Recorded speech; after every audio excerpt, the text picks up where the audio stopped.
As usual live question answer session जो लोगों के साथ शेयर करते हैं, तो मैंने कुछ पॉइंट्स अपनी तरफ से बनाए हुए हैं, वो मैं आप लोगों के साथ शेयर करूंगा। उसके बाद साथ साथ जो आप लोगों के क्वेश्चन आएंगे उसको भी मैं कोशिश करूंगा कि उसको एंटरटेन किया जा सके। जी जनाब, सबसे पहले आजकल जो अभी लेटेस्ट जो टॉपिक चल रहा है जी, वो आपको पता है, वो यही चल रहा है कि उसमें जो नोट्सेज है वो मुख्तलिफ इशू किए जा रहे हैं। तो मैं वन बाय वन करके उस पर शेयरिंग कर देता हूँ। सबसे पहले मैं आपके साथ शेयरिंग करूँगा जी notices under section 120 of the income tax ordinance 2001 जी।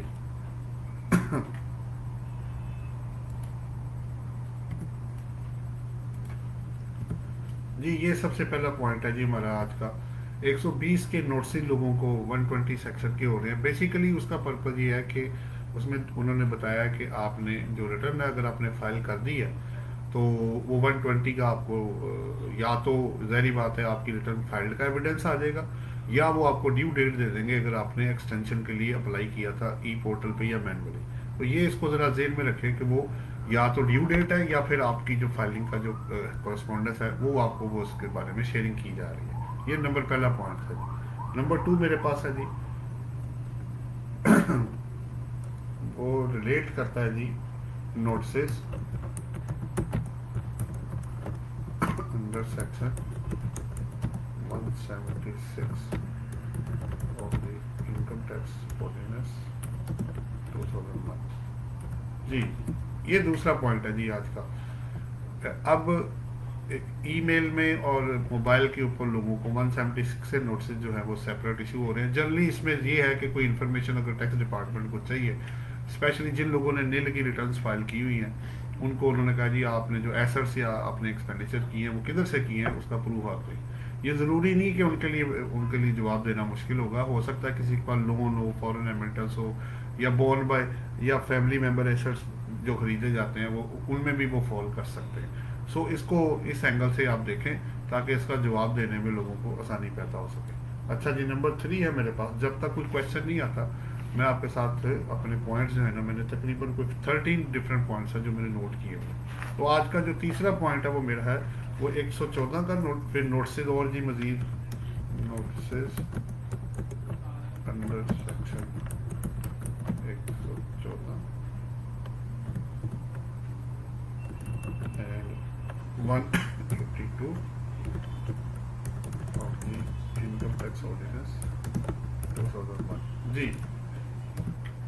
ये जो थर्ड पॉइंट है जी वो रिलेट करता है आज वो नोटिस इशू कर रहा है डिपार्टमेंट जी 114 114 के और 182 के, जिसमें वो ये कह रहे हैं कि रिटर्न अपनी फाइल करें और साथ पेनल्टी की भी नोटिस वो दे रहे हैं, जो कि 40,000 मिनिमम पेनल्टी है इनकम टैक्स रिटर्न की, और वेल्थ स्टेटमेंट अगर एप्लीकेबल है तो उसकी 1 लाख रुपए मिनिमम पेनल्टी है। तो वो अभी शो काज आपको देंगे कि वाई नॉट के पेनल्टी आप पे इम्पोज की जाए जी। ये 3 पॉइंट्स अभी मैंने आपके साथ शेयर करने थे जी। और भी हैं, ये अभी हमें ज्वाइन किया जी मोहम्मद उस्मान तारिक ने। वो कह रहे हैं sir kindly let me tax treatment if employ take a loan above 1 million. जी बड़ा अच्छा सवाल है जी आपका मोहम्मद उस्मान तारिक। इशू ये है कि अगर आप 1 मिलियन से ज़्यादा लोन रिसीव करते हैं, 1 मिलियन तक तो आपको पता है वैसे भी वो टैक्सेबल नहीं है इन दी हैंड्स ऑफ एम्प्लॉय। अगर आप इंटरेस्ट फ्री, अब इसमें आपने ये नहीं बताया कि वो जो लोन उसको मिला है अपने एम्प्लॉयर से मिला है और वो किस इंटरेस्ट पे उसको मिला है। अगर तो फर्ज करें, मैं ज्यूम कर लेता हूँ आपको 15 लाख लोन मिला है और वो इंटरेस्ट फ्री लोन है, तो 15 लाख के ऊपर जो बेंचमार्क रेट है वो 10% अगर आपने पूरा साल इस्तेमाल किया है तो वो एम्प्लॉय की इनकम में बेनिफिट के तौर पे ऐड कर दिया जाएगा। और अगर रेट ऑफ मार्कअप उनका 10% के बराबर या उससे ज़्यादा है तो फिर आपको कुछ करने की ज़रूरत नहीं है, और अमाउंट भी अगर 10 लाख से ज़्यादा नहीं है तब भी कुछ करने की ज़रूरत नहीं है। तो मुझे उम्मीद है कि उस्मान तारिक आपको जवाब मिल गया होगा।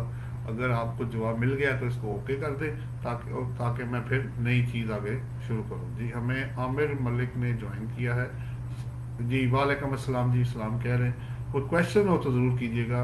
मोहम्मद उस्मान तारिक, अगर आपको जवाब मिल गया हो तो मुझे ओके कर दें ताकि लोगों तक मैसेज आपका चला जाए कि आपकी जो चीज़ है वो आप तक पहुँच गई है जी जनाब। मेन वाल मैं फिर आगे जो मैं शेयर कर रहा था 114 का नोटिस और 182 के नोटिस जो है वो इशू होने शुरू हो गए हैं जिन लोगों ने ऑब्वियसली रिटर्न फाइल नहीं किया और एक्सटेंशन के लेटर उन्होंने मशीन पे यानी ई पोर्टल पे IRIS में और प्लस मैनुअली जमा नहीं करवाए। तो ये बात हो रही है। नेक्स्ट है जी मेरे पास फर्दर इसमें ये होगा कि इसके बाद एक और भी प्रोसीडिंग होगी, वो है proceedings under section 182A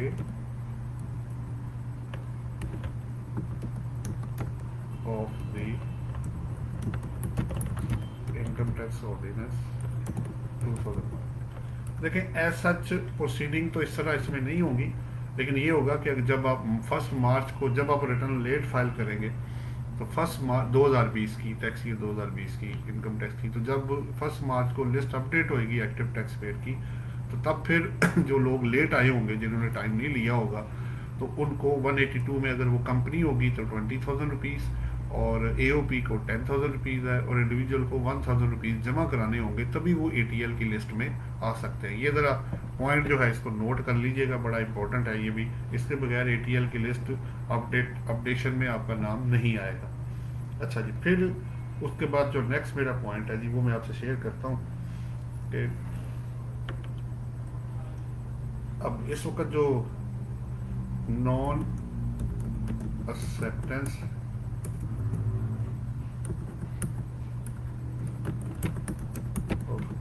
application और एक्सटेंशन,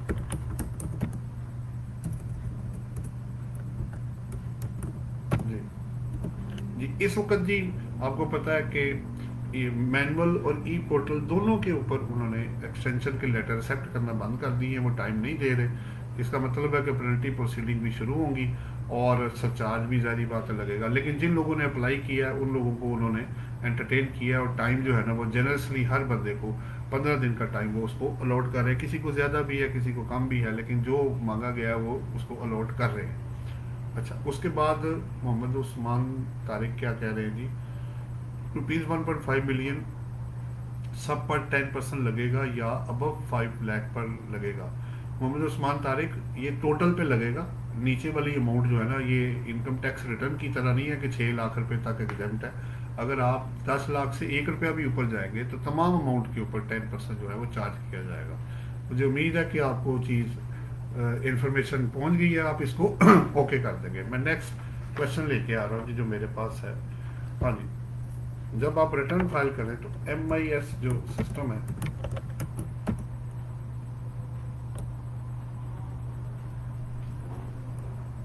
टैक्स पेयर की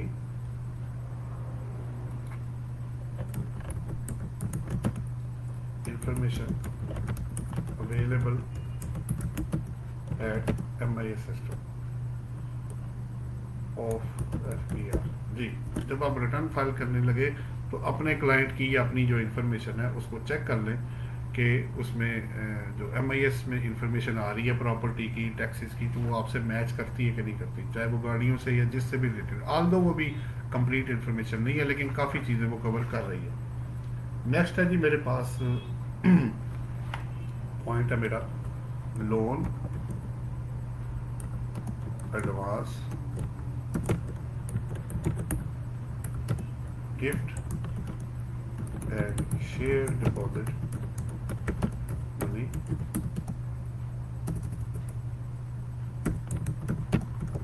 to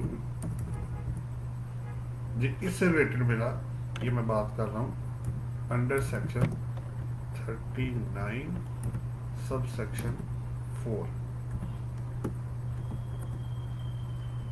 of the income tax ordinance 2001। जी जनाब, ये मेरा पॉइंट है जी नेक्स्ट आपके लिए कि जो लोन एडवांस गिफ्ट या शेयर डिपॉजिट मनी है वो आप क्रॉस चेक में रिसीव करेंगे, या अगर आप बैंकिंग चैनल के थ्रू रिसीव करते हैं तो फिर जिससे रिसीव करेंगे उसका NTN होल्डर होना ज़रूरी है, नंबर 1। नंबर 2 नेक्स्ट ये है कि इसमें फर्दर लिमिटेशन ये है कि अगर आपने किसी एक्सेप्शन ये है कि अगर आपने किसी बैंक या फाइनेंशियल इंस्टीट्यूशन से लिया है तो उस सूरत में ये प्रिंसिपल जो होगा वो अप्लाई नहीं किया जाएगा। नंबर 3, इसके बाद अगर आप advance against sale of goods और कॉन्ट्रैक्ट्स रिसीव करेंगे तो उसमें आप एडवांस कैश में रिसीव कर सकते हैं, बट लेटर ऑन ये प्रूव करना पड़ेगा कि आपने ये वाकई ही कॉन्ट्रैक्ट और सेल के अगेंस्ट पैसा लिया हुआ है। इसके बाद फर्दर इसमें ये है कि जो एनटीएन होल्डर होना ज़रूरी है वो बैंकिंग चैनल के लिए। क्रॉस चेक में एनटीएन होल्डर ना भी हो तो वो क्रॉस चेक जो है रिसीव जो है वो उस पर 39 सबसेक्शन 4 जो है वो नहीं लगेगा। लेकिन अगर आप कैश में रिसीव कर लेते हैं तो फिर क्या होगा कि ये अदर इनकम बना के 39 सबसेक्शन 4 में आपकी इनकम में डिक्लेयर्ड इनकम में ऐड कर देंगे और उस पर टैक्स लग जाएगा। प्लस इसमें जो फर्दर अगर कोई क्वेश्चन हो तो वो ज़रूर आप करें, इससे चीज़ें जो है ज़्यादा क्लैरिफाई हो जाती हैं। जी मैं आगे चलता हूँ। इसमें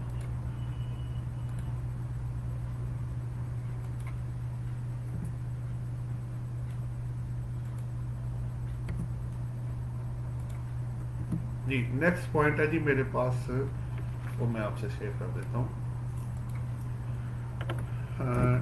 डिफेंस सेविंग, बल्कि सबसे ज़रूरी है सबका जो चल रहा है जी वो, बल्कि मैं तीनों को इकट्ठा कर देता हूँ।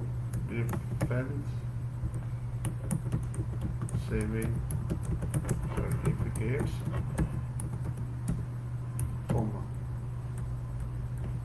बहबूद, इनको मैं अलग कर देता हूँ कि पहले डिफेंस सेविंग सर्टिफिकेट्स की बात कर लेते हैं। अच्छा जी मैं अपना पॉइंट शेयर करता हूँ। उससे पहले राशिद उस उमर ने हमें ज्वाइन किया, वो कह रहे हैं अस्सलाम वालेकुम। वालेकुम अस्सलाम।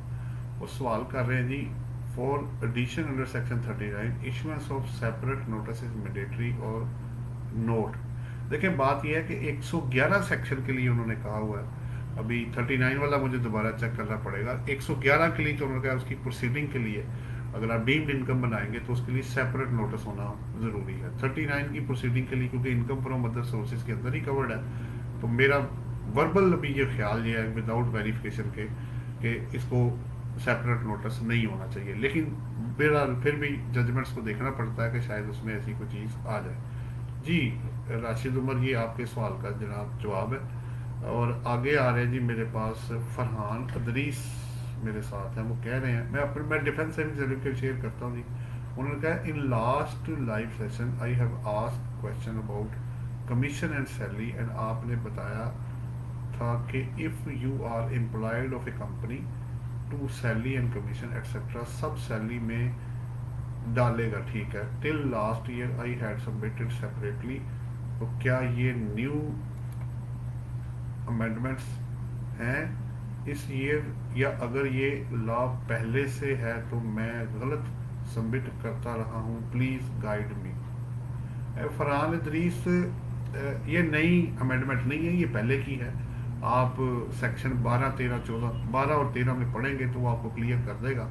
तो ये आप अपनी चेक कर लें कि टैक्सेस के इम्प्लीकेशन क्या पड़ी है, ज़्यादा आपने पे कर दिया या कम पे किया, ये इसको आप चेक कर लें। लेकिन चूंकि एम्प्लॉई को अगर आप कमीशन भी देंगे तो वो सैलरी में ही आता है, ये मैं आपको क्लियरली बता दूं। ये इस पर जजमेंट्स बहुत सारी आ चुकी हैं, अगर आपको जवाब मिल गया तो इसको ओके कर दें। उसके बाद चौधरी मोहम्मद अहमद कह रहे हैं, kindly explain the 236G and 236H how to calculate the income. देखिए चौधरी साहब, बात ये हो रही है, उसने इनकम पे नहीं टैक्स लगाया, उन्होंने कहा है कि जो टैक्स 236G और H में कटेगा वो एडजस्टेबल है। जब आप अपना प्रॉफिट एंड लॉस अकाउंट बनाएंगे और जो भी आप बनाएंगे तो उसके अगेंस्ट जो टैक्स बनेगा ये टैक्स उसके अगेंस्ट एडजस्ट हो जाएगा। अगर आपको जवाब मिल गया हो चौधरी साहब तो इसको ओके कर दीजिएगा, आप जाके उसको पढ़ सकते हैं। अच्छा, अब मैं कर रहा था जी डिफेंस सेविंग सर्टिफिकेट्स पे बात कर रहा था। डिफेंस सेविंग सर्टिफिकेट्स में एक अच्छा पॉइंट मैं आपसे शेयर करता चलूँ कि अगर बल्कि स्पेशल सेविंग सर्टिफिकेट हो, डिफेंस सेविंग सर्टिफिकेट्स हो, रेगुलर इनकम सर्टिफिकेट हो, अगर आपको प्रॉफिट इन एरिया रिसीव हुआ है तो आप बेनिफिट में आपको बता देता हूँ, आप 39 सेक्शन 4A में बेनिफिट ले सकते हैं कि अगर आप पिछले सालों में रेट आपका टैक्स कम बनता था और अब आपको इकट्ठा ही एरिया प्रॉफिट रिसीव हो गया है तो उसका बेनिफिट आप उन साल या सालों में जाके अपना रेट कैलकुलेट करें और उसको उस पर ऑफर कर दें, और जो करंट ईयर का टैक्स है उसको करंट ईयर के आप ऊपर ऑफर कर दें। ये आपका डिफेंस सेविंग सर्टिफिकेट से रिलेटेड पॉइंट था। दूसरा अब मैं बड़ा इंपॉर्टेंट है जी, काफ़ी लोग पूछ रहे हैं, बहबूद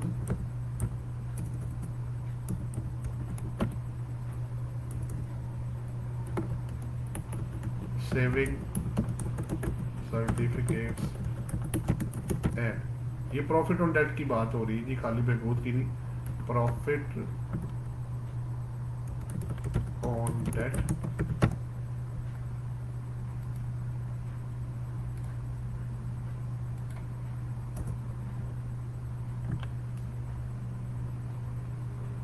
प्रॉफिट ऑन बहबूद saving certificates and pensioner accounts.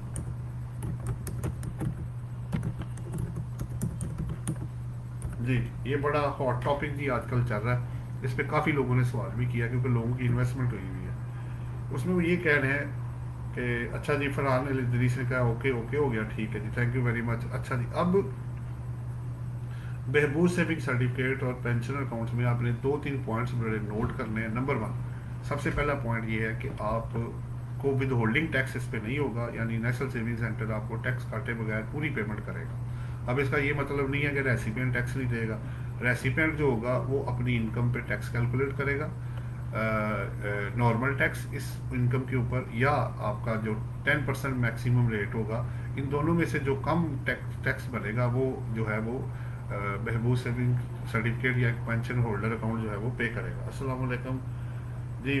वालेकुम अस्सलाम जी, मैं खालिद साहब। अच्छा जी, आगे चलते हैं जी। ये था जी आपका पेंशनर और अकाउंट और बहबूद सेविंग सर्टिफिकेट से रिलेटेड इंफॉर्मेशन। फिर मैं जा रहा हूँ जी आगे, कुछ की पॉइंट्स हैं जो आपसे शेयर करने हैं। इनकम फ्रॉम सैलरी,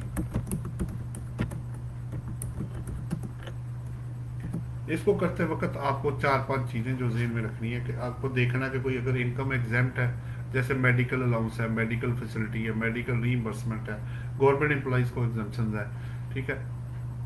इसी तरह जो फॉरेन सोर्स इनकम है नॉन रेजिडेंट की, या ऐसी चीज़ें जो जहाँ जहाँ इंसान इस जो टैक्स पेयर है उसको विद इन लॉ रहते हुए, प्रोविडेंट फंड है, रिकग्नाइज प्रोविडेंट फंड है, ग्रेजुटी फंड है, जहाँ जहाँ बेनिफिट अवेलेबल है, पेंशन से है, जहाँ जहाँ छूट है वो आप अवेल कर सकते हैं इसके अंदर। और 6 लाख रुपए तक आपको पता है इस वक्त 0% टैक्स है सैलरी इनकम। नंबर 2 है जी, फिर आपने जब दूसरा जो हेड है वो इनकम फ्रॉम प्रॉपर्टी है।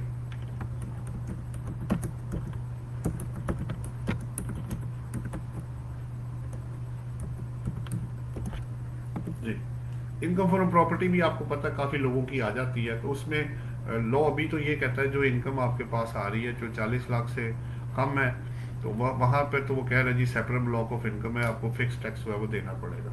उसमें ये है कि जितनी पहले चेक कर लें ये इनकम फ्रॉम प्रॉपर्टी में फॉल भी करता है कि नहीं करता, उसको देख लें कहीं वो बिजनेस इनकम या इनकम फ्रॉम अदर सोर्सेज में तो नहीं जा रहा। नंबर 2। नंबर 3 अब ये है कि जो एग्जम्पशन अवेलेबल है लॉ में, जैसे ट्रस्ट को अवेलेबल है एग्जम्पशन प्रॉपर्टी इनकम से, तो ये ऐसी कोई चीज़ तो नहीं है। उसके बाद फिर आप देखें कि आपके क्लाइंट को जो 40 लाख से ऊपर ऑप्शन अवेलेबल है नॉर्मल टैक्स रिजीम में जाने की, कंपनी के अलावा, क्योंकि कंपनी की इनकम नॉर्मल टैक्स रिजीम में कवर्ड है, उसको डिडक्शन अलाउड है। ये मैं इंडिविजुअल और एओपी की बात कर रहा हूँ 2020 के लिए। 21 में ये ओपन कर दिया उन्होंने कहा जी आप जितनी भी इनकम कमाएंगे इनकम फ्रॉम प्रॉपर्टी इंडिविजुअल और एओपी, वो चाहे तो नॉर्मल टैक्स रिजीम में आ जाए, चाहे वो सेपरेट ब्लॉक के अंदर चले जाए।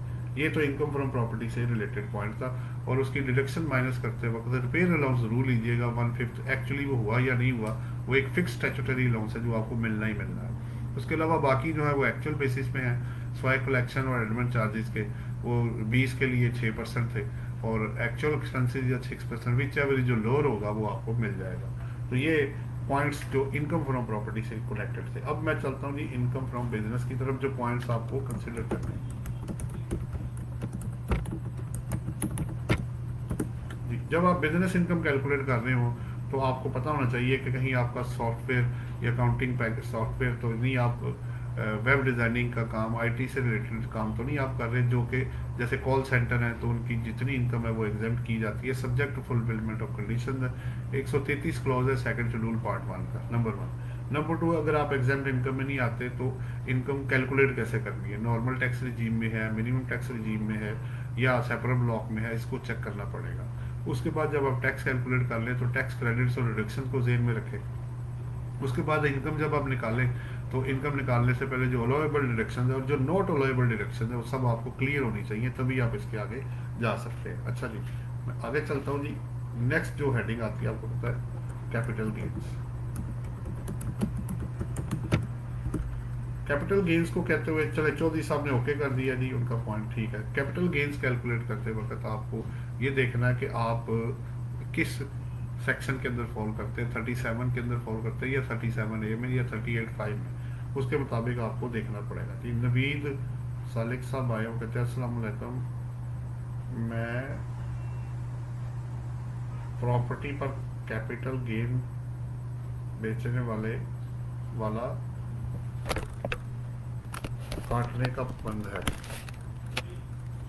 सर प्रॉपर्टी पर कैपिटल गेन बेचने वाला काटने का पाबंद है। देखें बात ये है, वो तो मैं वही शेयर कर रहा हूँ जी। जब आप उसको गेन आएगा बेचेंगे तो जो गेन आएगा तो ज़ाहिर बात है, जब उसने बेचने पे अलग लगाया हुआ है, परचेज पे अलग लगाया हुआ है, गेन पे अलग लगा हुआ है, लेकिन फिर ये है कि जो बेचने पे आपको होगा या परचेज करने पे होगा उसकी एडजस्टमेंट आपको मिल जाएगी, एक्सेप्ट जब आप सेल सेम टैक्स ईयर में करेंगे परचेज और सेल, तो वो मिनिमम टैक्स बन जाएगा जी। ये कैपिटल गेन्स इसमें लेते वक्त डिडक्शन जो अलाउेबल है वो ज़रूर माइनस करें जहाँ जहाँ है, और इसके हेड को देखें। सिक्योरिटीज़ वाला तो नहीं है, सिक्योरिटीज़ वाला 37A में है, पर्सनल मूवेबल एसेट 38(5) में है, और इसी तरह जो इमूवेबल प्रॉपर्टी है 37 में है, और अदरवाइज जो पब्लिक कंपनी के शेयर्स हैं वो भी 37 सेक्शन के अंदर फॉल करते हैं। अच्छा, अब ये पॉइंट्स तो और प्लस इसमें एक और बड़ी इंपॉर्टेंट चीज़ है इन बिजनेस और प्रॉपर्टी इनकम के अंदर कि बिजनेस और कैपिटल गेन के अंदर कि अगर आपके कोई ब्रॉड फॉरवर्ड लॉसेज है तो उसकी भी एडजस्टमेंट आप इसके अंदर ले सकते हैं, और उसको भी जेन में रखें कि पीछे को ब्रॉड फॉरवर्ड लॉसेज ना पड़े। प्लस आप अगर आपको बिजनेस लॉस हो गया है तो कैपिटल गेन के अगेंस्ट वो एडजस्ट हो जाएगा, लेकिन जो कैपिटल लॉस होगा वो किसी भी दूसरे हेड के अगेंस्ट एडजस्ट नहीं होगा, एक्सेप्ट कैपिटल गेन के अगेंस्ट जो है वो आप कर सकते हैं। इवन के 37A में अगर आपको सिक्योरिटीज़ का लॉस है तो वो भी आप आपस में एडजस्ट कर सकते हैं और 3 साल के लिए कैरी फॉरवर्ड भी कर सकते हैं। अच्छा, अब आखिरी जो इसका हेड है जी आज का, वो इनकम फ्रॉम अदर सोर्सेज है।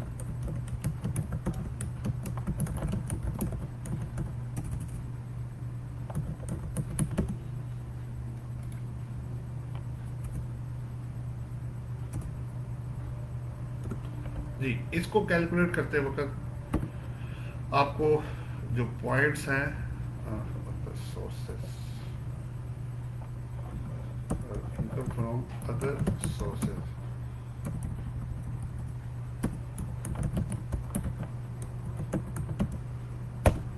जी अदर सोर्सेज को फिर वही क्वेश्चन के आपकी इनकम एग्जाम तो नहीं है जी। थैंक यू वेरी मच जी, वो कह रहे हैं जज़ाकल्लाह जी। अच्छा, आपकी इनकम एग्जाम तो नहीं है नंबर 1। फिर वही है कि सेपरेट ब्लॉक में फिक्स टैक्स रिजीम में मिनिमम टैक्स रिजीम में तो फॉल नहीं करती।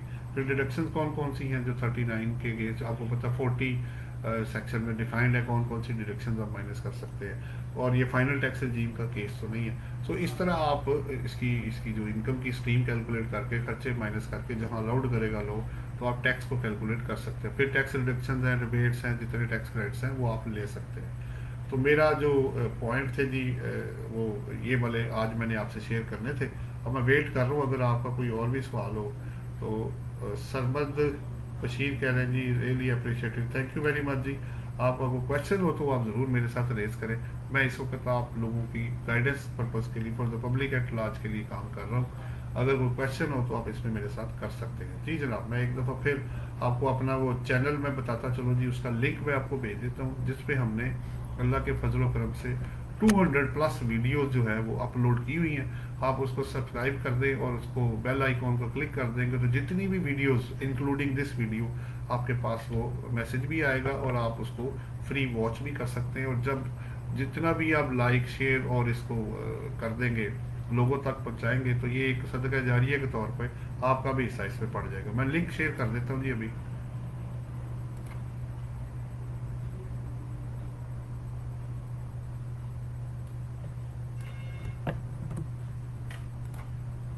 जी जनाब, ये जी लिंक मैंने इसके अंदर भेज दिया जी अपने उसके। जी ये हमारा YouTube का चैनल है जी जो हम काफ़ी सालों से चला रहे हैं और उस पर वीडियोज़ जो है वो अपलोड हो रही हैं। 200+ वीडियोज़ जो कि मुख्तलिफ सेमिनार्स हैं, हमारे रिकॉर्डेड लेक्चर्स हैं, क्वेश्चन आंसर सेशंस हैं, वो सारे इसके अंदर है। तमाम दोस्तों से रिक्वेस्ट है कि इससे मैक्सिमम फ़ायदा उठाएं और जितना लाइक शेयर एंड कमेंट आप करेंगे उतना लोगों तक आपका भी हिस्सा इसके अंदर चला जाएगा। जी सारी आपकी बड़ी मेहरबानी जी, आपने अच्छे लफ्ज़ों में याद किया जी। अल्लाह नवाज हिंद साहब, सरमद बशीर साहब, kindly send me your link. Sir ये लिंक भेज दिया जी हमने, आपके सामने आ गया है। आप इसके अंदर तमाम लोगों के साथ इसमें 200 प्लस जो वीडियोज़ हमने अपलोड की, जैसे मैंने बताया, मुख्तलिफ टैक्स बार के साथ, मुल्तान टैक्स बार के साथ, फैसलाबाद टैक्स बार के साथ, गुजरांवाला टैक्स बार के साथ, बहावलपुर टैक्स बार के साथ, लाहौर टैक्स बार के साथ, ICMAP में CA के साथ, फिर वर्चुअल यूनिवर्सिटी, हेले college of commerce, Punjab group of colleges, ये तमाम लोगों के साथ जितने हमने सेमिनार्स और चीज़ें की हैं, वो इसके अंदर आपको कोशिश की है हमने कि लोगों तक वो पहुँचे और लोगों को बेहतर से बेहतर चीज़ मिले जी। मीन वाइल राशिद उमर कह रहे हैं, sir is cal cultivator is also liable to pay agricultural tax.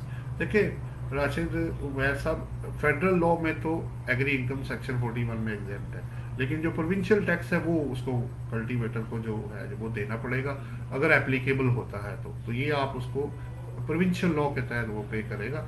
Federal law में वो टैक्सेबल नहीं होगा अगर आप प्रोविंस को टैक्स पे कर देते हैं तो राशिद उमर साहब, अगर आपको मेरी आवाज़ आ रही हो और आपकी इंफॉर्मेशन आप तक पहुंच गई हो तो आप इसको ओके कर दें जी। मैं वेट कर रहा हूँ जी, क्योंकि ये 30 मिनट का हमारा सेशन है, तो अभी एक तकरीबन 4 मिनट बाकी हैं। कोई और सवाल हो तो आप लोग ज़रूर कर सकते हैं, ताकि उसको लोगों तक जो मैक्सिमम जितना है हम उसमें शेयरिंग करने की कोशिश कर रहे हैं जी। जनाब राशिद साहब, अगर आपको पहुँच गया हो तो आप इसको ओके कर दें। और जी किसी का कोई और सवाल हो तो वो हमारे साथ कर सकता है। हमने जी कोशिश की है लोगों तक टैक्सेस की अपडेट्स और इसकी नई जो लेटेस्ट इंफॉर्मेशन अपडेटेड आती है वो उनके साथ शेयर करें जी। जनाब कोई और दोस्त हमसे कोई सवाल करना चाह रहा हो, कोई मेंबर, कोई इसमें जितने भी लोग हैं तमाम मेंबर्स के लिए ये फैसिलिटी हमने निकाली हुई है, और बाकी जितने ग्रुप्स हैं और पेजेस हैं जहाँ जहाँ हम शेयर कर रहे हैं वो लोगों तक पहुँचने की कोशिश की जा रही है जी। जनाब राशिद उमर साहब कह रहे हैं थैंक्स, आपका शुक्रिया जनाब, हमारे साथ हैं जी। जनाब एक और सवाल आ गया जी, वो पूछ रहे हैं Mohammad Usman Tariq, sir kindly sale tax and customs and excise duty की भी वीडियो बना दें। उस्मान तारिक साहब, हम क्वेश्चन आंसर सेशन करते हैं, जैसे जैसे आता जाएगा तो कोशिश करेंगे कि उनको भी हम कवर कर दें। इसमें मैं एक चीज़ बताता चलूँ, कस्टम्स इसमें हमारे एम्बेड में नहीं है, क्योंकि हम कस्टम की प्रैक्टिस नहीं करते, इसलिए इनकम टैक्स, सेल टैक्स और एक्साइज ड्यूटी वाला जो है वो इसमें ज़रूर आ जाएगा। आतिफ शेख कह रहे हैं जी, आतिफ शेख कह रहे हैं please guide medical allowance of government employ. देखें मेडिकल अलाउंस, देखें बात यह है कि अगर आपको मेडिकल फैसिलिटी और रीइंबर्समेंट नहीं मिली हुई तो medical allowance 10% of basic salary तक, और गवर्नमेंट सेक्टर है तो ज़ाहिर बात है उसमें मिनिमम ऑफ टाइम स्केल आएगा, उस तक वो एग्जेम्प्ट होगा, और बाकी अगर ज़्यादा हुआ तो वो चार्जेबल टू टैक्स होगा। तो आतिफ शेख साहब, अगर आपको जवाब मिल गया हो तो इसको ओके कर दीजिएगा। मीन वाइल जी अल्लाह नवाज रिंद साहब ने सवाल कर लिया, वो कहते हैं सर इस बार शुगर केन फार्मर जो कि रेंट पे लैंड के शुगर केन लगाते हैं, अब शुगर मिल वाले उनको डायरेक्ट पेमेंट उनके बैंक अकाउंट में ट्रांसफ़र कर रहे नो, अब फार्मर की रिटर्न में ये शुगर केन की पेमेंट को किस और खाना ऐड करें। देखिए बात ये हो रही है अल्लाह नवाज रिंद साहब, अगर फार्मर के अकाउंट में पैसा आ रहा है और शुगर मिल वाले उनको पैसे दे रहे हैं तो ज़ाहिर बात है, फिर अगर वो एग्रीकल्चरलिस्ट है तो वो तो इनकम उसकी बन गई है ना। अब वो तो इनकम फिर आप जो प्रोविंशियल लॉ है आपका, जो जहाँ आप जिस भी प्रोविंस में आप हैं पाकिस्तान के, तो वहाँ पे आप वो लॉ को यूज़ करें और उसके मुताबिक जो है वो टैक्स को अप्लाई करें, चाहे वो इनकम टैक्स है या जो भी एप्लीकेबल टैक्सेस उस पे ऊपर है। मोहम्मद उस्मान तारिक कह रहे हैं ओके सर जी, ओके जनाब जी। अल्लाह नवाज साहब, अगर आपको मेरी आवाज़ आ रही है और आपकी इंफॉर्मेशन पहुँच गई है तो आप इसको ओके कर दें जी। टाइम अब बड़ा शॉर्ट है जी, क्योंकि 30 मिनट्स का सेशन हमने रखा हुआ है, तो अभी 1 मिनट बाकी है। अगर कोई सवाल करना चाहे तो वो हमारे साथ सवाल कर सकता है जी, और कोशिश करें कि लोगों को मैक्सिमम कमेंट करें, शेयर करें, क्योंकि ये एक वीडियो है, ये लोगों तक पहुंचने का एक ज़रिया है जो हमने इसलिए 200 प्लस वीडियोस हमने अपलोड की हैं, ताकि लोगों को अवेयरनेस आए और पता चले कि टैक्सेस और चीज़ों में क्या आगे पीछे हो रहा है। सरमद बशीर कह रहे हैं कि सर इस tax on electricity bill adjustable against demand in case of CNG station. देखिए पता क्या सरमद बशीर साहब जब सेक्शन अब जाके पढ़ेंगे ना तो उन्होंने अनफॉर्चुनेटली बात ये हो रही है कि पहले सीएनजी जो था वो फाइनल था और बिजली के टैक्स को वो एडजस्ट नहीं करते थे। अब आप उन्होंने 4% को मिनिमम कर दिया है। अब वो अगर वो मिनिमम है और या प्रॉफिट के ऊपर टैक्स है विच एवर इज हायर है, अब उनको करना तो चाहिए, लेकिन देखते हैं कि जब आप रिटर्न फीड करेंगे तब रिजल्ट क्या आता है कि उसकी मिलनी तो चाहिए आप एडजस्टमेंट, क्योंकि वो मिनिमम है तो वो मिल जाना चाहिए उसको। लेकिन सेक्शन में उन्होंने यही लिखा हुआ था कि उनको वो नहीं देंगे। जी अल्लाह नवाज साहब कह रहे हैं जी हो गया जी, ओके हो गया, थैंक यू वेरी मच जी। ले जी टाइम अब इंशाल्लाह ताला मजीद जो है वो ओके हो गया जी। इंशाल्लाह नेक्स्ट वीडियो के साथ आपके साथ फिर हाजिर होंगे, तब तक के लिए इजाज़त दें। अल्लाह हाफिज़, थैंक यू वेरी मच।